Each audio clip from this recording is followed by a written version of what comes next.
I recently finished a couple more of my Zelo side tables. One of them headed off to Florida, while this one with the glass insert is headed to Connecticut.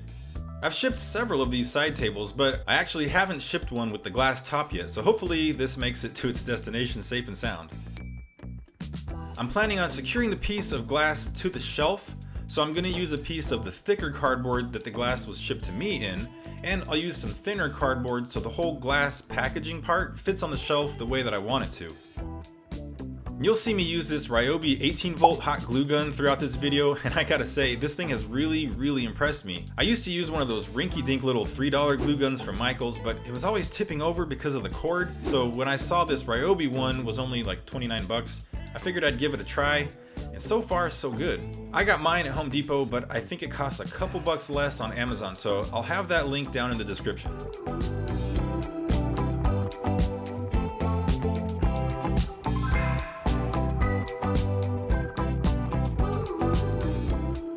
With the cardboard cut down to size, I used this stretchy wrap to do a preliminary sandwiching of the parts.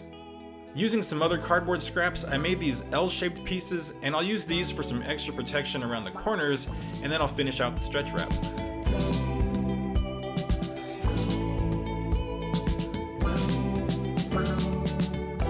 I appreciate every order I get, and I recently ordered some thank you tags to tie onto my furniture orders. It's got a little note from me on it and also a nice photo so people can see who built the table. I've also got a QR code on there so they can quickly jump out to a special page on my website. I just used some string tied lightly through the tag and then through a slot in the shelf, and hopefully people like it.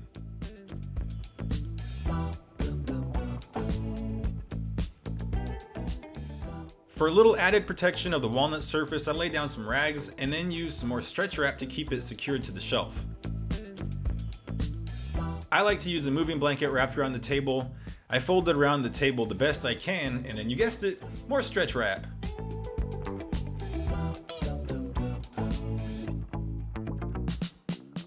To protect the tabletop and the feet, I cut some more cardboard to size. What I'm doing here is just scoring the side of the cardboard. By scoring the cardboard, I'm able to bend it along the score line, and those edges will fold and give some extra protection that way. I use the glue gun again to secure the little corner flaps.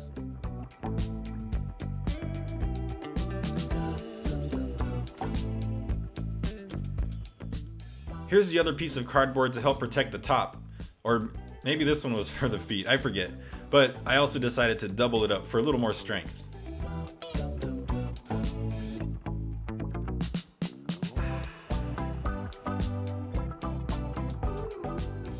With those cut to size, I'll use more stretch wrap to keep them in place.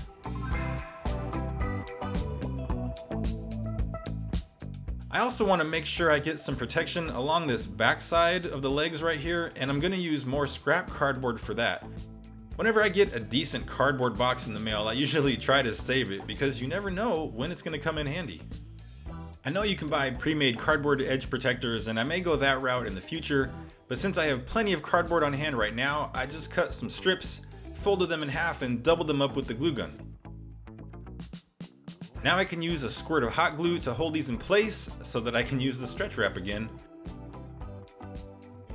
And at this point, I like to make myself a note on the top so that I know it's the top. Don't want to get confused. Fortunately, the large size, heavy-duty moving boxes from Lowe's are just the right size to use for my Zelo side tables, but it takes 2 boxes on their sides in order for the table to fit. With this first box, you can see that I'm left with some extra space to deal with. The flaps on this end are mostly usable as is, and I'll be able to more or less close them up just like normal. The line I'm making here is where I'm going to cut the cardboard. The line I'm making now is where I'm going to score the cardboard. This line on the bottom is also going to be for scoring.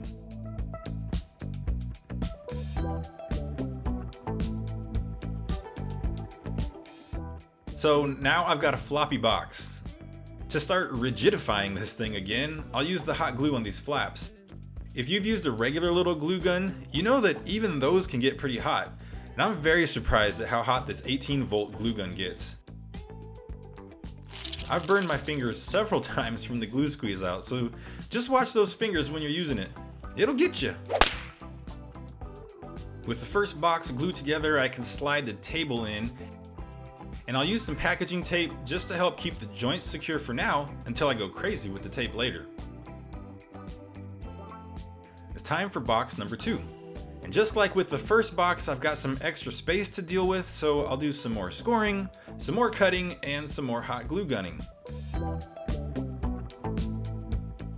When it comes to taping up the boxes, don't cheap out on the tape. I've used cheap tape in the past and found it to be just that, cheap tape. Lately I've been using this heavy duty shipping tape from Scotch, and they've got 2 different kinds. The heavy duty kind has the red dispenser, and they have a black dispenser one called Box Lock. So far I haven't noticed any real difference in the performance of one versus the other. They both do great, but the Box Lock option does not sound like this when you use it. So that's definitely a plus if you're packing furniture while your wife is asleep in the next room. Links are in the description if you want to pick up some of this stuff for yourself. Lastly, for some extra protection, I like to put this fragile tape all over it. I like the little picture of glass on there too. It makes it seem even more fragile. To be honest, even if there wasn't glass inside, I'd probably still say there's glass inside, just to be safe. Cause you know how delivery guys be. As a final precaution, I also like to label the sides so that during transportation it hopefully stays in the orientation I want it to. This may be wishful thinking, but again, it's just to be safe. So that's it. I hope this was helpful if any of you are going to be shipping furniture soon. Of course, if you have any pointers for me for future shipments, leave them down in the comments. Thanks for watching.